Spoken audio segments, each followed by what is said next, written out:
You're listening to Alcoholics Alive, where recovered members of Alcoholics Anonymous share their experience on how they live AA as a way of life. None of our participants get paid or speak for AA. Here are your hosts, Shank and Wayne.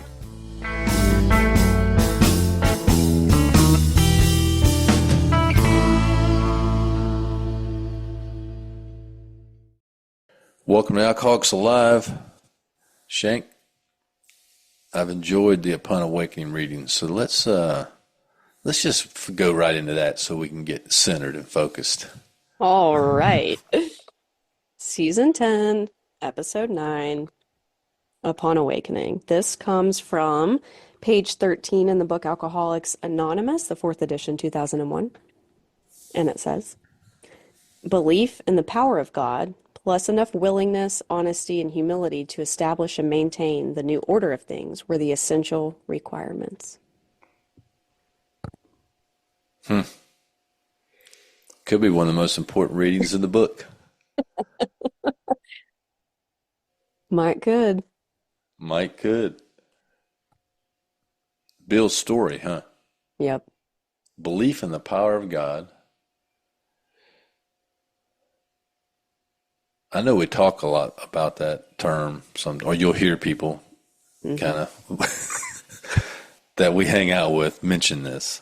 Yes. But when I first recognized it, though, a long time ago, I mean, it did have an impact on me of it being different than just believing in God. Yeah. Yeah, believing in the power of God, and that the power of God can actually, there's a power there that can actually help me not only get sober, but stay sober and live a different life. Well, and two, I mean, I know a lot of people, maybe who are atheists or agnostic or whatever, say that they believe in the power of the AA group or in AA. And this is just a reminder to me that that's not going to be sufficient long term. That's right. Even if that's kind of what gets you in the door, whatever you want to say. Mm-hmm. So in AA you hear how? Honesty, open-mindedness, willingness? Mm-hmm. So that might be where this came from, or this might be where that came from. But he added one, right? So he's got honesty, willingness, humility, and then believing in the power of God. So those are the essential requirements. Requirements. Mm-hmm. I didn't think there were any requirements here. Requirements. So I guess I'm going to have to stop believing in the group of drunks or good orderly direction or my desk or the doorknob. I mean, I know, hey, you get started how you get started. That's right. Yeah. But the whole point is that we're, in my opinion, in my sobriety, is I'm supposed to continue to seek that relationship, whatever it is. Yep. That's right. So we got to be willing, we got to be honest, got to be humble, and we got to believe in the power of God. There you go. That's the essential requirements for recovery, and I think to destroy self-centeredness, which is really the problem.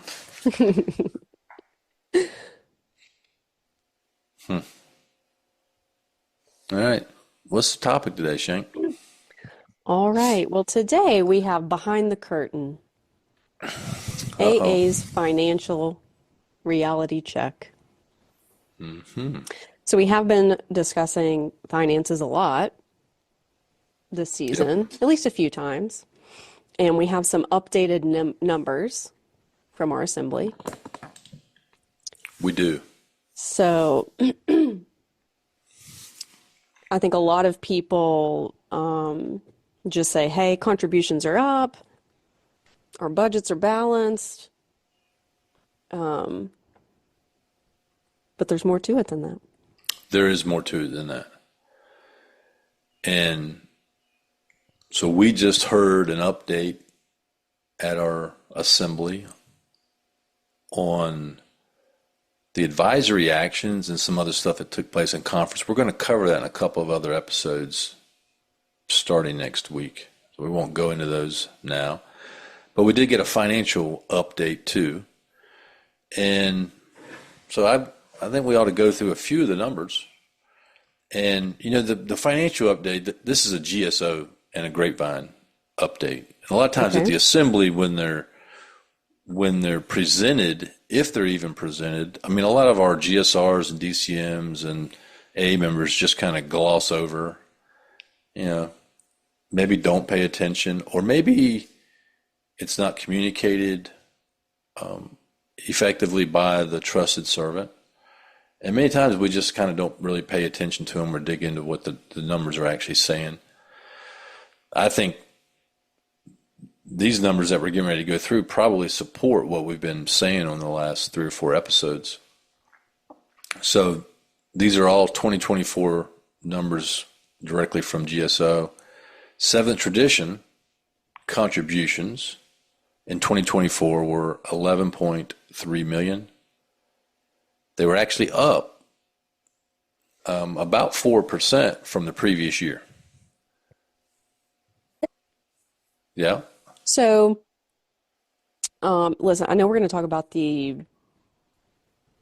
that's why it failed for our, well, you can jump on it.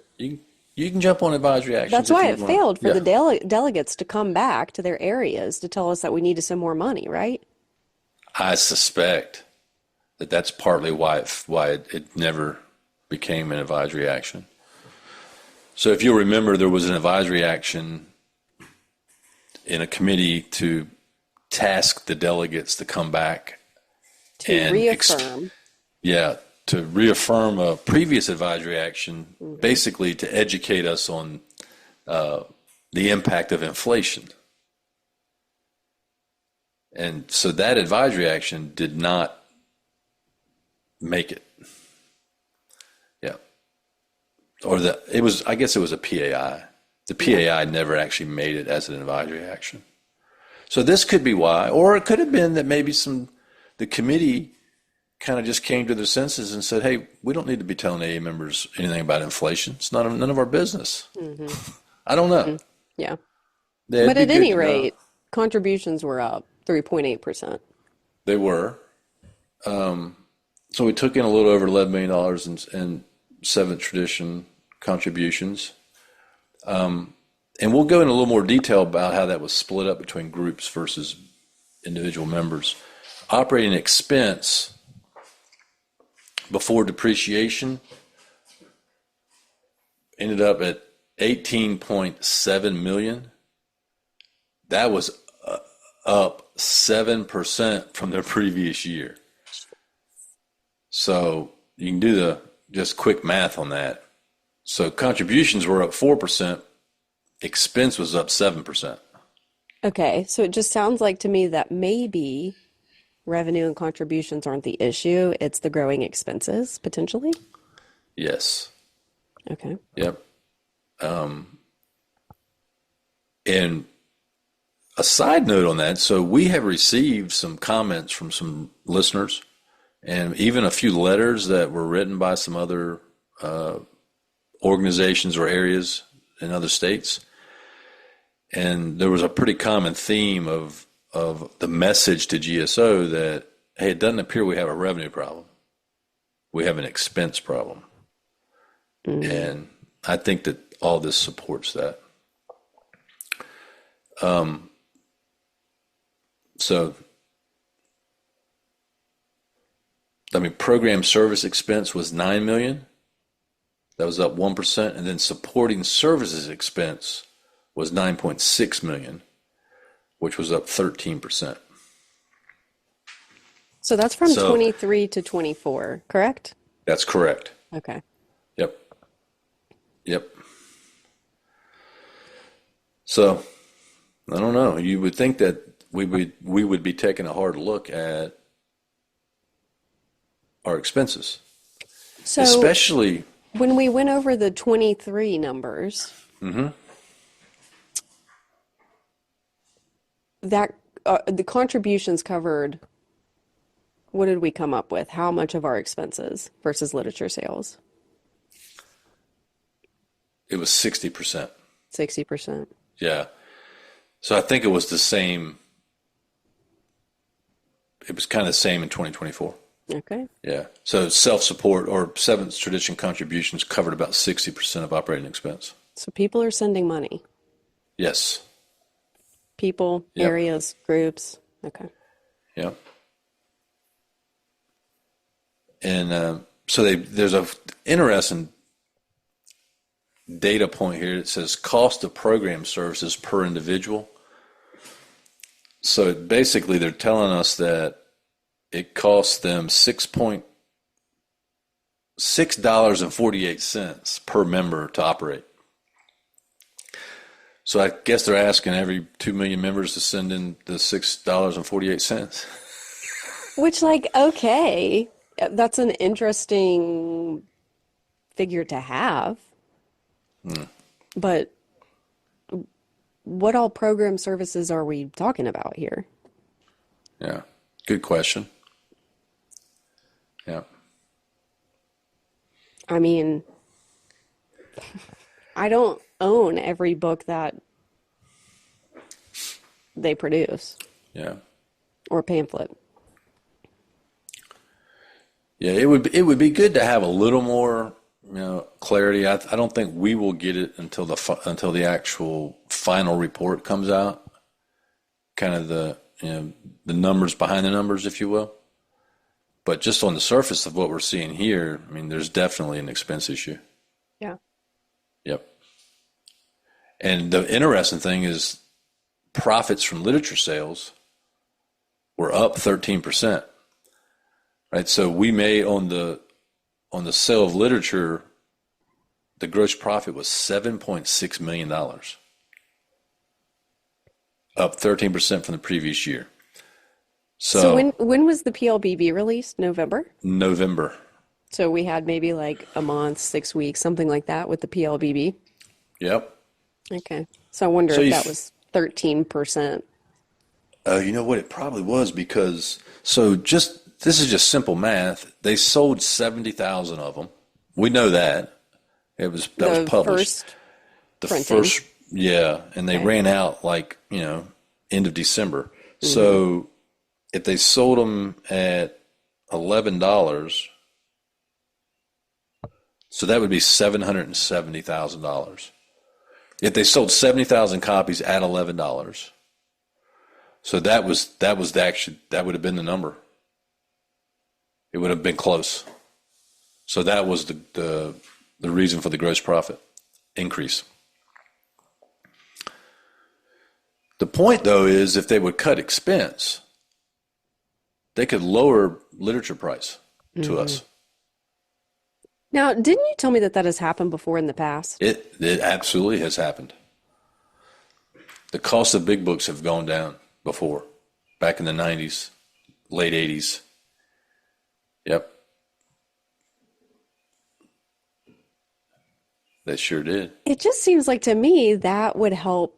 That, in my opinion, is a way to better help more alcoholics to lower the price of literature so that we can have more literature on hand, send more big books into facilities, have more available at our home groups. Like, Yeah. not that That- we're going to make sure that anyone who needs one has a big book. At least the people that I'm surrounded by are going to make sure of that if I have to give them my personal book. But it's just interesting. Instead It of, is. getting to a place where we don't have as much and we can lower the cost, it's continued to produce more to try to make more money instead of decreasing our expenses. It's just very interesting. It is. So on the expense side, they did provide some info on where the expense was coming from.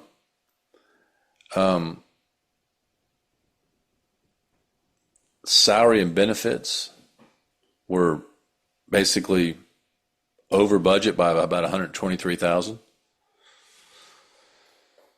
So salary and benefits for the year were a little over $11 million. Okay, but how does that happen? It was either a bad budget or people got pay increases that weren't budgeted. It could Well, have how been can you some, have a pay increase that wasn't budgeted? it's poor budgeting. Okay. Yeah. All right. Yeah. That Poor answers that. budgeting. They could have added some staff that wasn't in the budget. Okay. Yeah. To be that far off, it would have had to have been I mean, there could have been a one-time payout. I don't know, they may have gotten rid of somebody and gave them some severance or something. Mm. Yeah, I don't know. But probably a bad budget number. Okay. What else were we over budget on? Printing, postage, supplies, and subscriptions. They were over budget $66,000. Faculty and equipment about 1,600. The real number on this though would be compared to the previous year, and we don't Right. have that info. Yeah, Mm-hmm. yeah, that would be where you'd want to really see the difference. Yeah. Yeah. So they were below budget on professional fees and data automation and website. Travel and meetings was down 36,000, but they still spent almost 2.5 million on travel and meetings. A lot of money. Yeah. Yeah. So I don't know. The professional fees they spent almost 1.8 million. So it's interesting if you look at professional fees and travel and meetings, which are things they can control. Mm-hmm. They're controllable expenses. I mean, it was about $4.5 million, $4.5 million. I mean, that's about 30% of the budget. Okay, so the 2025 GSO budget, Yep, we did get some of those numbers, right? we did. So what are we doing here? Well, so on the 2025 budget, their operating revenue, they budgeted it up about $800,000. So they're expecting to bring in about $800,000 more than they did in 2024, and it's all through gross margin on literature sales. Oh my So gosh. they're actually budgeting contributions to be down about $250,000. So their budget for contributions is 11 million versus they took in about 11.3 million in 2024. And then literature gross margin profit is budgeted at 8.8 million compared to 7.6 million in 2024. So they're basically trying to outpace themselves by selling more literature. But what's interesting is that we did have a PAI or whatever to have our delegates tell their areas about inflation. But we don't think that that's going to impact, that didn't pass, but we don't think that's going to impact people purchasing literature. You do Yeah. think it's going to impact people giving, Yeah. I guess, contributions. Yeah. I It's don't know. interesting. I don't know. Unless they know they got a big order of books coming from Hazelden. Yeah, or Sober Living America or something Uh-huh. like that. Yeah, they know they got an outstanding order. Hmm. So I mean the budget I mean we don't have a whole lot of detail on the 2025 budget, but it does look like it's kind of more the same. Well, it's just interesting that they are budgeting that contributions are going to be down, but they had statistics for 2024 of individuals and groups. They did. And So, I mean, the most which common contribution is $50. yeah. So I think Okay. that's So yeah, that's more and than $6 and whatever you'd said earlier. it is. Now, I know that that's not from every single person who is an AA member, but If the most common Yeah, contribution is $50, that's got to be making up for, you would people that aren't think. sending their Yeah, $7. yeah. And that's done online, I think. People just go on and do like a credit card, a $50 debit. Yeah. Hmm. So those stats kind of tie into the previous episode. Yeah. So last year, individuals gave a little over $4 million, Wow. and it was almost 33,000 different contributions. The average contribution was $124.25, but the most common one was $50. So an average of And 124 is still really it's good. That's it's more than $6 and let's that's a see, what was lot. it? Well, keep in mind that's the average Dollars and contribution from the 48 cents. well, that's from the 33,000 people that gave, Yeah. right? So if you figure there's 2 million members, Well, how many gave? Less than 2%? now I know Two. that we're not talking right now about censuring the board, but that was a big discussion at our assembly. Yep. And what I gathered from that discussion was we shouldn't censure the board because it's so mean.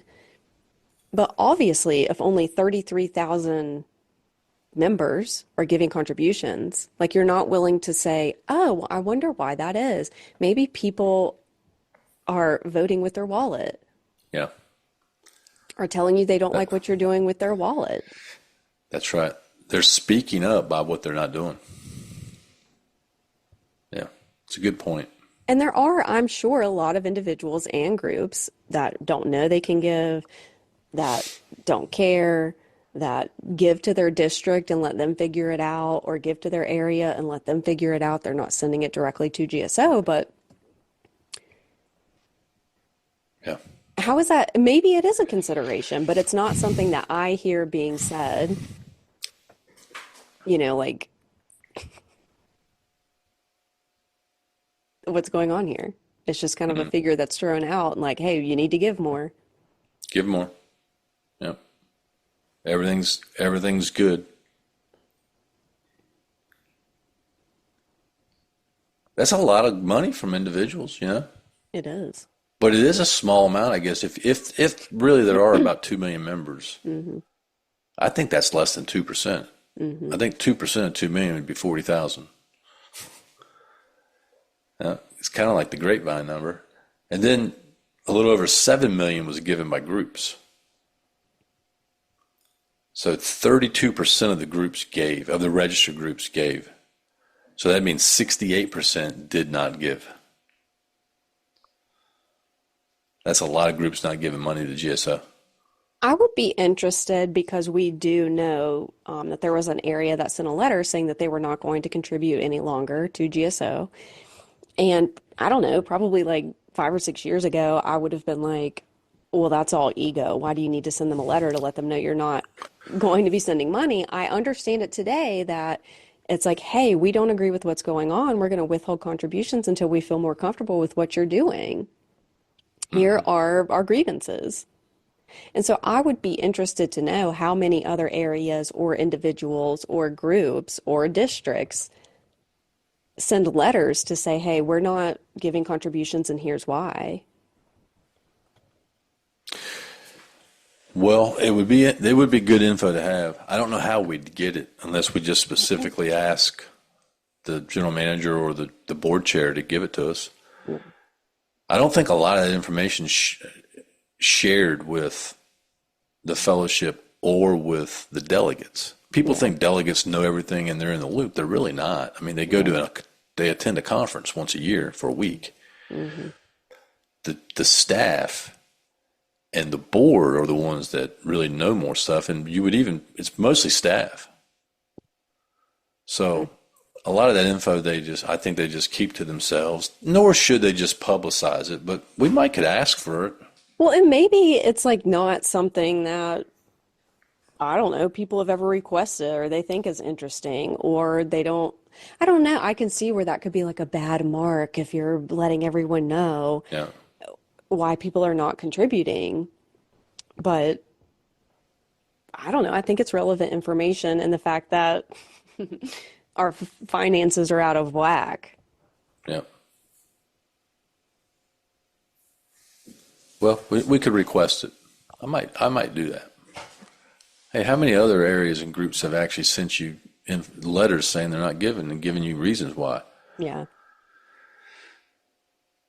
Let's talk about the Grapevine real quick before we go to the Oh, man. the reserve fund. Okay.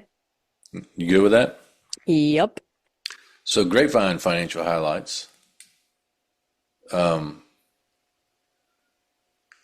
mean, I don't know what this tells you, but subscribers to the Grapevine app. Okay, so 14 when did the Grapevine app start? It started September 2023. Okay. Okay. Yep. I thought it had been around longer than that. So there was another app. This paid one, the new one launched September 2023. Got it. And remember, they talked about how it was going to help increase their revenue, and we argued that a $3 app is not going to help you, right? Mm-hmm. So there's about 14,000 people in the app. Now, Okay. those are the paid people, I don't know that. subscribers. I don't know that. I'm assuming Okay. it is, but it doesn't specifically say that. Because can't you have it and not have Yes. access to all of the, okay. So you Yeah, can have you- the Grapevine app, you can access certain elements, but if you have the paid Grapevine app, then you can access everything. That's right. Got it. Yeah. And you notice they don't distinguish here, Mm-hmm. which I'm thinking maybe they don't have a lot of paid subscribers, but I don't know that. So the print magazine income increased 3%. All that was due to a price increase, though. Mm-hmm. Yeah. Yeah. It wasn't based on increased subscriptions, Well, right? They had their that's not, first, but they didn't say that. Did they say that and I missed it? no, they had their first price increase in 12 years. Okay. Grapevine Online, Grapevine Complete, and Grapevine app increased 25% due to the growth of number of subscribers. All right. Grapevine results were gross margin on subscriptions was $766,000, and they made gross margin on other published items. So that's the books and calendars, and they got greeting cards now. 824,000. So get this: the expenses for all that was $2.5 million. So they had a loss of $851,000. Please hear this. The Grapevine lost $851,000. So how do they pay for that? They take money from the general fund. What is the general fund? That's money from group contributions and non-Grapevine literature sales. Yep. So we are bankrolling the Grapevine and have been for many, many years. If That's you give money to GSO in any capacity, if you purchase literature, if you give an individual contribution, if your group gives contributions, if your area gives contributions, you are paying for a Grapevine that you don't get to access if you don't have a subscription. 100%. Okay. That's a fact. That's a fact. So you're paying for it and you don't have access to it unless you pay for it again in a print subscription or the Grapevine Online or the whatever the other one is called, Complete. That's a fact. That's a fact. And so we've argued this along for many episodes and years. The Grapevine is technically not supported by its own subscriptions. I mean, I don't know how anybody could say that with a straight face. I know that's an ideal they strive for, and it has in the past been that way, but it's not been for several years. We continue to pay for it out of the general fund, and they pull money out of the reserve fund to do it. And it's just wrong. And I have yet to hear anybody actually say it with that much conviction, meaning a trusted servant. I mean, I know it says on the slide the general fund supported it, But this should be alarming to every AA member that cares about anything. So, I mean, I don't know. In Lavinia, the same thing, right?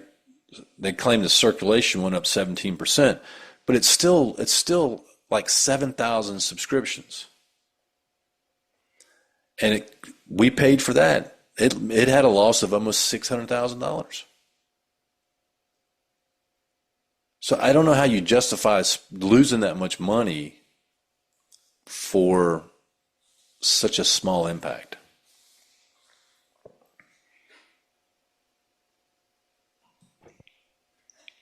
I don't understand it. I really don't. Yeah. And as someone who So read The Grapevine while I was incarcerated, hey, that was great.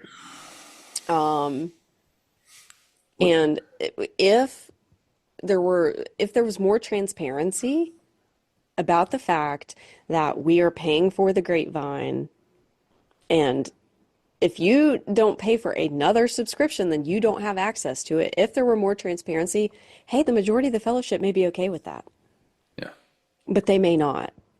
yeah.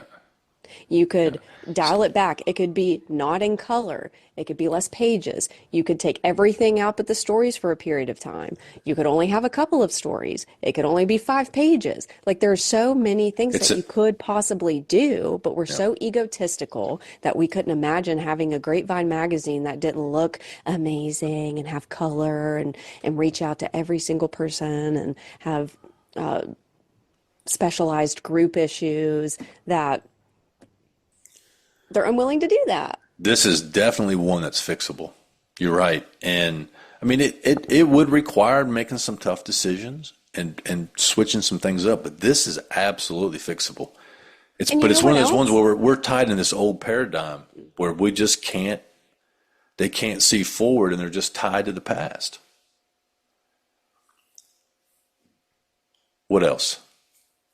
Okay, well, what I also don't like, so this month, June 2025, is the annual prison corrections issue. The annual prison issue. It is June this year because our international convention is in July. And if you didn't know that, A it's little going to trivia be for you. July. Okay. We get letters all the time from incarcerated members saying how grateful they are to have Grapevine and Lavinia. Many tell us it's the only AA meeting they have. Luckily, there are incredibly dedicated outside volunteers who write letters, sponsor, and do vital correction service. This month's special section features powerful stories of hope from AA members inside and out of prison walls. Okay.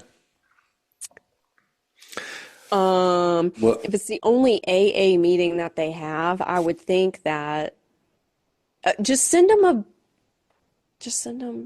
the book, Alcoholics Anonymous. right. Yeah. Or Read send this, them all. Yeah. read the stories in the back of the book, Alcoholics Anonymous. Yep. And you know what? If we were to do like black and white, scale it down for a period of time, subscriptions may increase. And then to your point of the prices of the literature would go down in the Hmm. 90s, right? If you get more subscriptions and more people are willing to support it, then you can start adding these things back in. It's not forever. Yeah. Well, yeah. Well, listen to this. The hits keep coming with the Grapevine. So buckle in and listen to this. All right. So one thing this is a side note.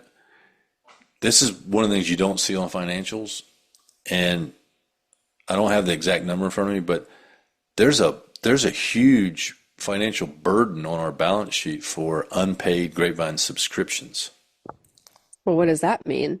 Well, that means that people subscribe and they don't pay, and we have the revenue on our books, but we haven't actually collected the money. So there's a burden there of several $100,000.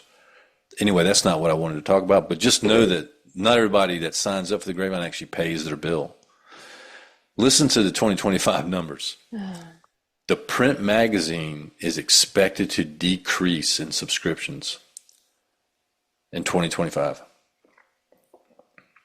So they're only expecting to have about 44,000 subscriptions to the Grapevine at the end of 2025.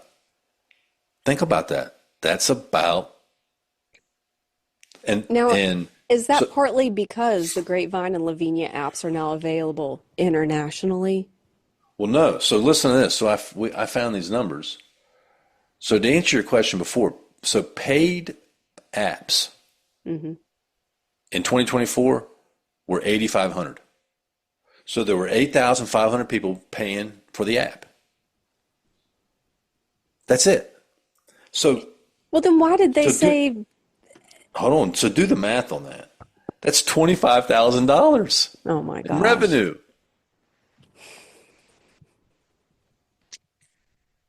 So they're expecting the online and the complete app users to go up to 10,000 people in 2025. Excuse me. They're expecting the average number of app subscribers to go to 8,966. Gross margin on subscription is going to be about $1 million. The Grapevine is still expected to lose $135,000 in 2025. We need to mark this down because I'll bet you $1 it's going to be more than that.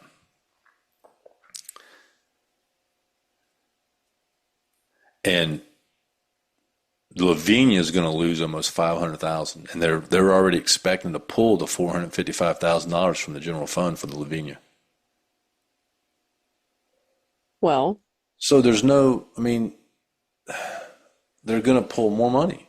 the news release from December 2024 says that the everything went up $1 on all books starting February 1, 2025. And it says the 2025 price increase will help AA Grapevine Inc. keep up with the steadily rising costs of paper, printing, and shipping that all publishers currently face. Okay, well, great. Again, I think when you look behind the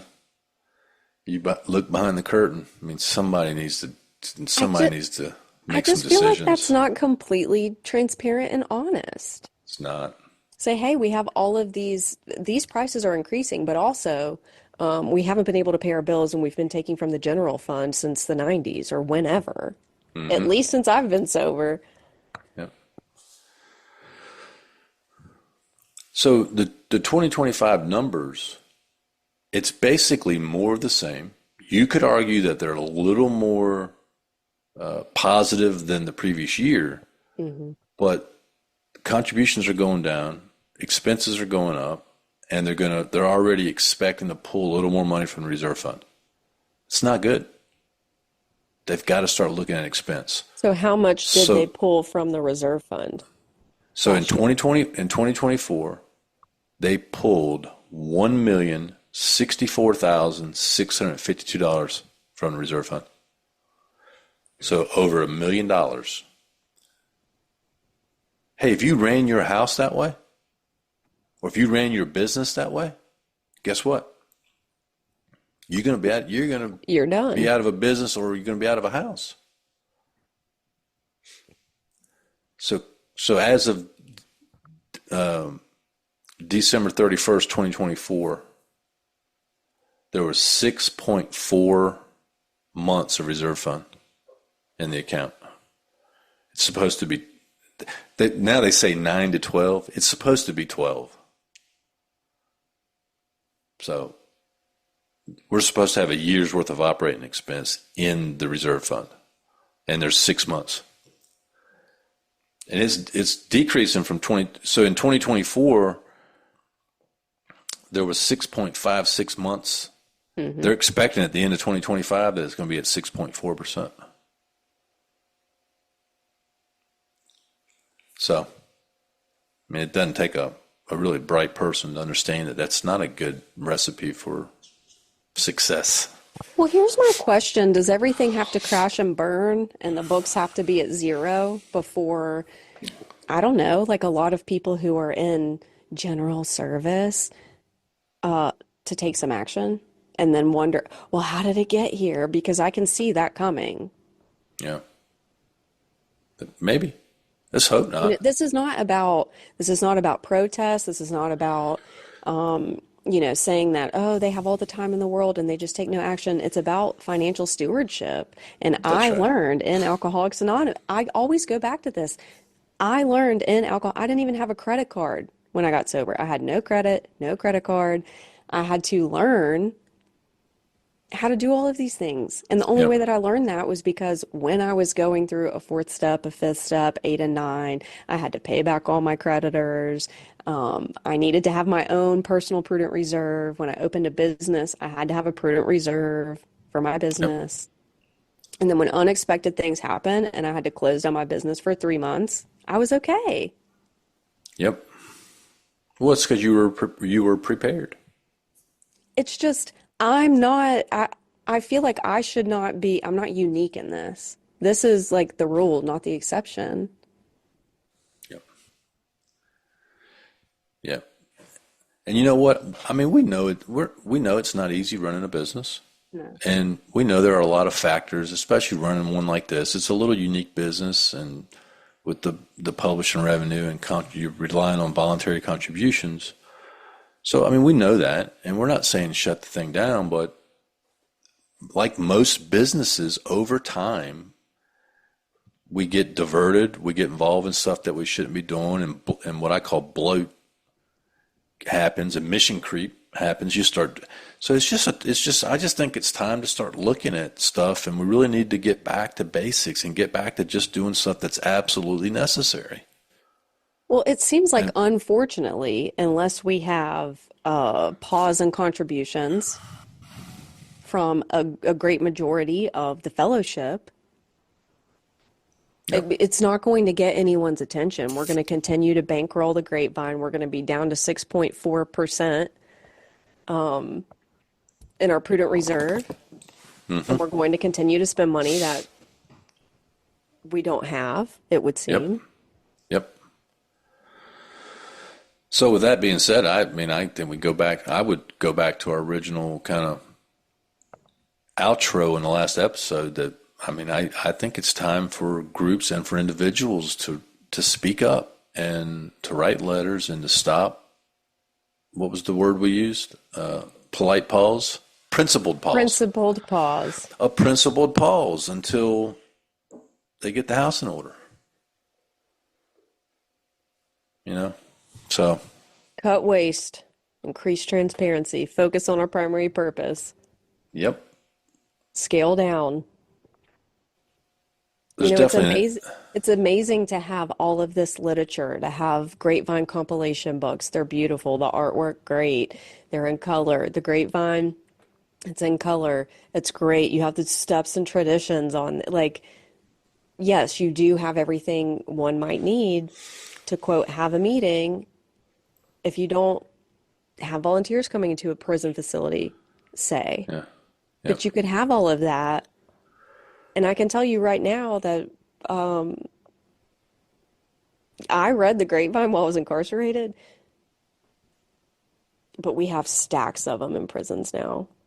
That's right. And the alcoholics that attend the meetings don't even really look twice at them. Yep. Yeah. There's stacks of them everywhere. Hmm. I mean, if you just ask like the AA community for grapevines, they come out of the woodworks. They sure do. Yes. Yeah, it's a good point. Well, remember, a principled pause isn't punishment.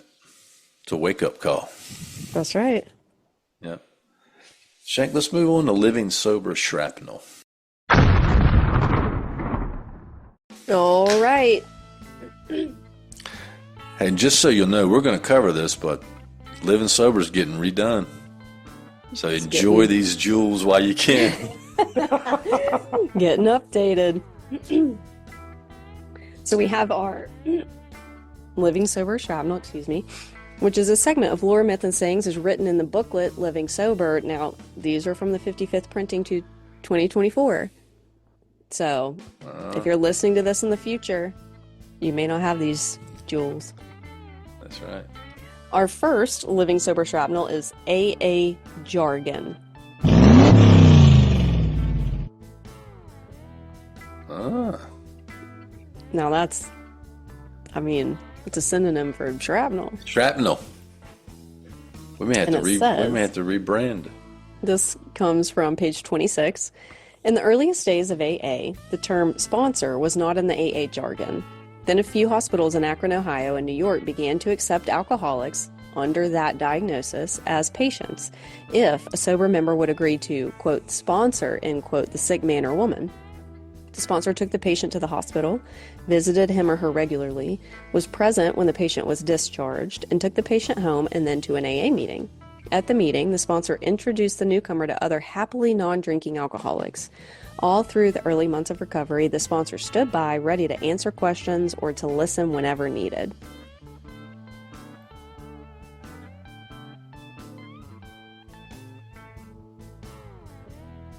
AA jargon.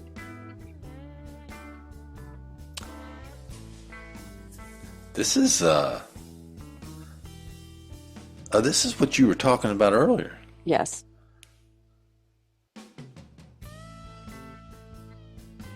God, man, this is nice.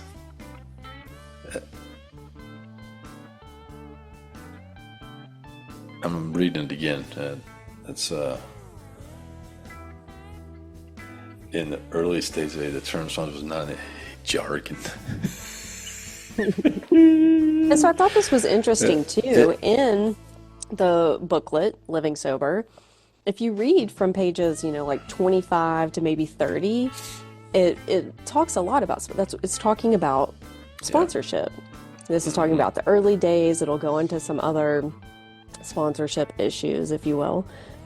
But most of the information was like pretty good. On the money, yeah. It was pretty good. Pretty I was good. like, okay, Living Sober booklet, okay. Yeah. Yeah, I hate to admit it, but I've actually used that for top meeting topic every once in a while for the sponsorship part. Mm-hmm. Now I'll jump around and read certain parts of it. I don't read, sometimes won't read every bit of it because some of it's dumb. But there are a couple little goofy things, but even so I think AA jargon is probably a keeper. But even the instruction it talks about on sponsorship, I mean, it's really kind of what we should be doing today, and to the extent that you can. That's right.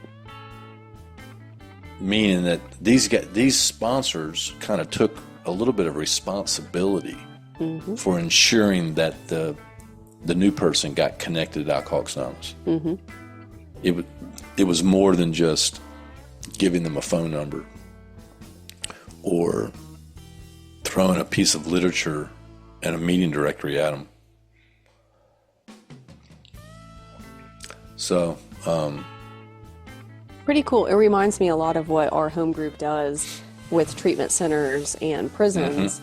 We're always saying like, hey, the day you get out of here, we'll get a group together, we'll pick you up, follow up, take you to a meeting, take you around to different meetings, make sure you get someone, get a sponsor, if it's not one of us, get someone you can be honest with. Yep. I like that. Questions. And we may want to consider using AA jargon instead of shrapnel. Hey, that's pretty good. A little AA jargon. I like this one. I think I'm going to keep this one. All right, we're keeping AA jargon. Start using it at your home group. All right. Our next Living Sober Shrapnel is also from page 26. And this gives us like an A, B, C, D, E list. Okay. So this is A, and it's a suggestion it gives you a lot of suggestions about what sponsorship should kind of look like. Our shrapnel is sex and sponsorship. Wow. Okay.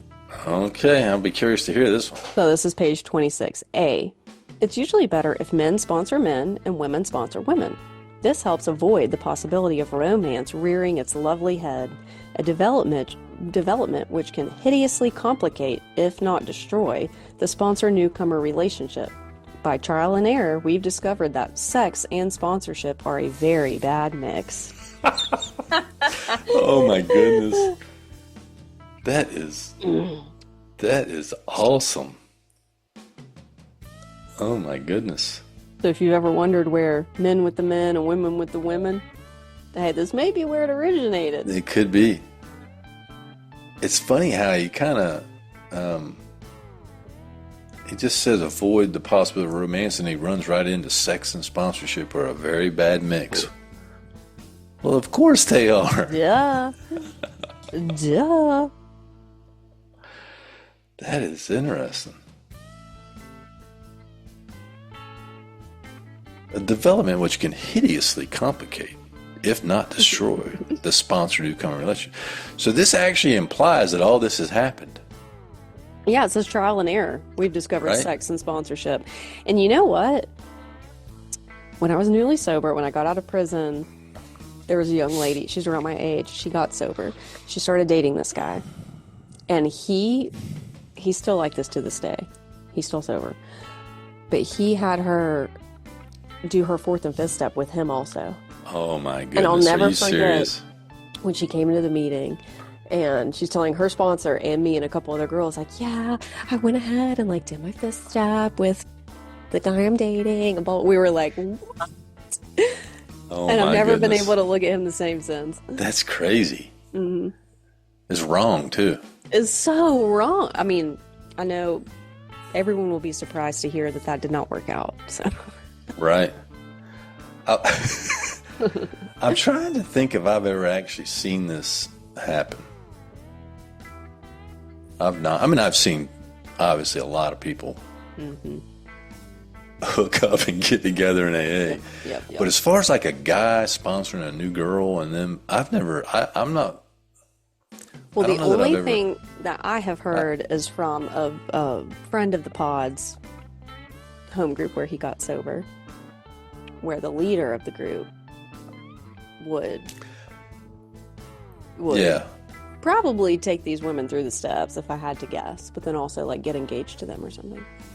So I'm familiar with that, and I think that has happened. And I guess maybe they thought he was their sponsor. I don't know. I don't think I don't think it actually transpired that way. I think that their sponsors were supporting and encouraging it. Maybe.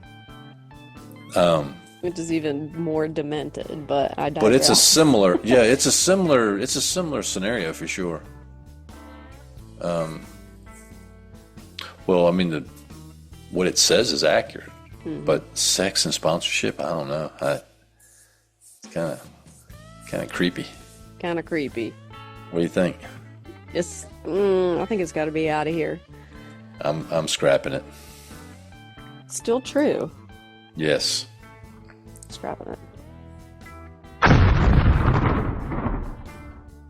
All right, so our third meeting shrapnel. I couldn't quite decide from this reading which one was going to be the shrapnel. This is from page 28. Given a bum steer. I've been given a few of those. And sponsors can goof. No way. Okay. So this says, it is a rare occurrence, but it is possible that we can be misled or given a bum steer by a sponsor's mistaken advice. As we've all found by doing it ourselves, even with the best intentions, sponsors can goof. You probably can guess what the next sentence will say. A sponsor's unfortunate behavior is no more valid excuse for drinking than anything else is.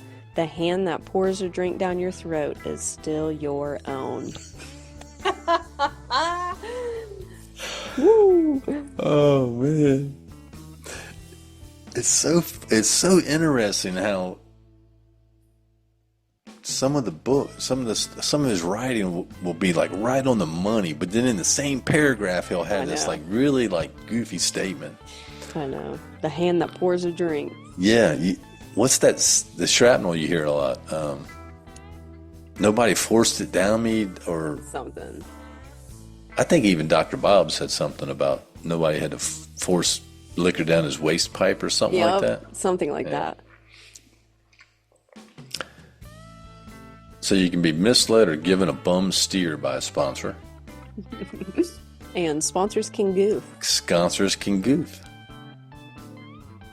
That's But you know what I really like about this though is I do know, even for myself, for a few years, I just thought that I would live and die by what my sponsor said, and I Yeah. wouldn't really question it. Well, okay, I would, but um, I just, especially with people that like sponsor a lot of people, like I still think it's healthy and good to ask questions, or say, you know what, I don't know.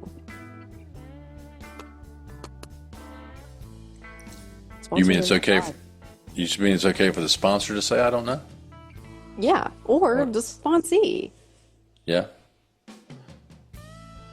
Because I can You only might. give you a suggestion based on my own experience. Yeah. Well, that's the thing in sponsorship, though. If you're sponsoring people and they ask you a question, they should know that you're just giving the suggestion. I mean, when I give suggestions to people, I mean, I wouldn't say I don't care if they don't take it, but it's up to them. Yeah. Yeah. Well, your sobriety what doesn't hinge on what they do. You've depends already. on, it's up to them on what they do. And everybody's different. I mean, I personally have never been given a bum steer by my sponsor. That's just me. But and I'm a guy that when I actually get to the point where I take something to my sponsor, I typically do what he suggests. Yeah. But I don't take I don't like call my sponsor up and say, "Oh, Paige, should I go to the Food Line or to the Harris Teeter today?" Right? Or, the guy working on my stairs, he got the stain a little too dark. What should I do? I go to my sponsor with real life, bigger type Well, it's almost issues. like God has given you a brain to use. Yeah.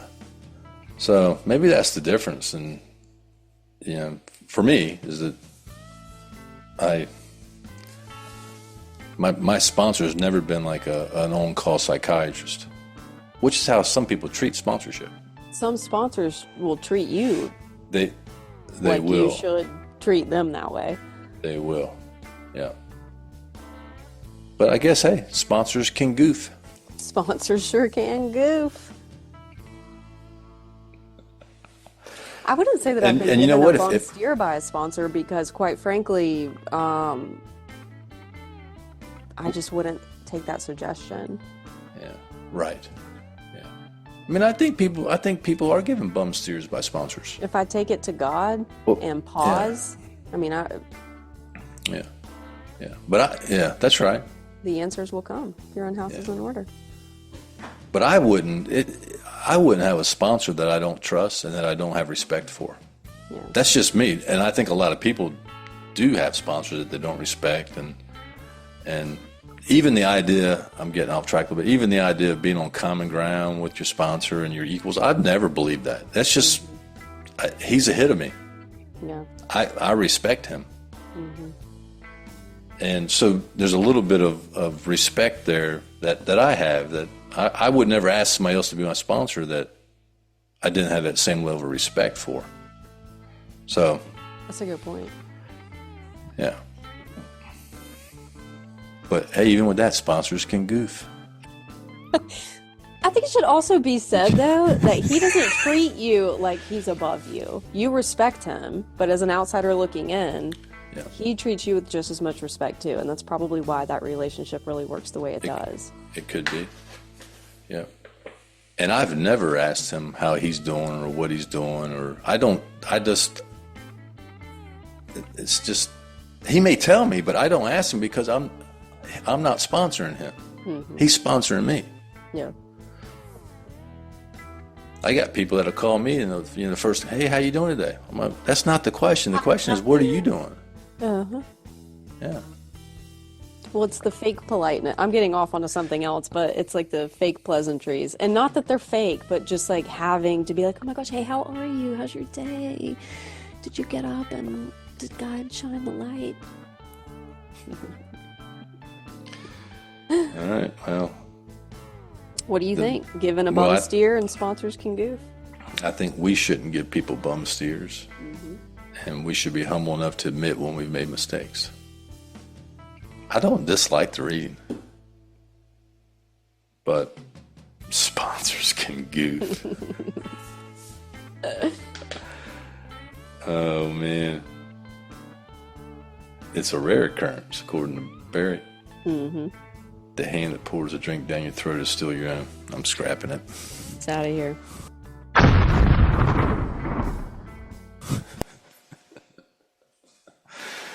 Oh, man, those are really good. I love this book now. I'm out. I know. I love know. Maybe it just shouldn't be updated. It's going to be, but it. Yeah. yeah, it's been All right. interesting rereading it. I've read it when I was newly sober, and I've maybe read sections of it since, but going back through and really rereading the whole book, I don't know, that's not not bad. too bad. Yeah, not bad. Not the big book, and there's no instructions on the steps. Right. But I think it does- kind of it does- clearly tells you that up front. It references go to the big book, work the steps out of it. Here it's telling you have a sponsor. Hey, they can Yep. make mistakes. Like Yep. a lot of the sentiment is there, which I It's love. on the money, yeah. And it tells you to be good to yourself, which I love. Eat a little chocolate. Eat some chocolate and some Don't worry about sweets. fat driving. You'll be all right. Oh, my goodness. All right. Hey, we appreciate you listening to us today, and maybe like us or share an episode with someone else. And stay tuned. We are going to have some follow-up episodes on the conference and the advisory actions before we end this season. So in the meantime, be free. Freedom. Thanks for listening. If you have a comment, suggestion, or just need help, you can email Shank and Wayne at freedom@alcoholicsalive.com. Remember, we're recovered members of Alcoholics Anonymous, but we do not speak for Alcoholics Anonymous, nor do we get paid. Join us next week for another great episode.